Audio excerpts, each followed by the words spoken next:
আসসালামু আলাইকুম বন্ধুরা, আজকে দুপুরের আয়োজন করলা ভাজা, সাথে থাকছে চিংড়ি মাছ ভুনা।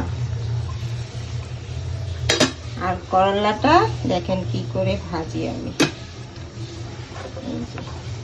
এখানে হলুদ মরিচ লবণ আর চালের গুঁড়া ময়দা দিয়েছি, এখন ডুবো তেলে ভাজবো।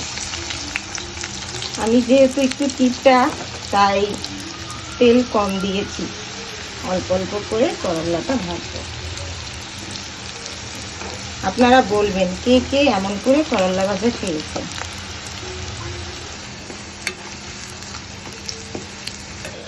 আর এই তো বন্ধুরা, করলা ভাজা হয়ে গেছে। একটা দেখেন মচমচে, দেখেন কত সুন্দর।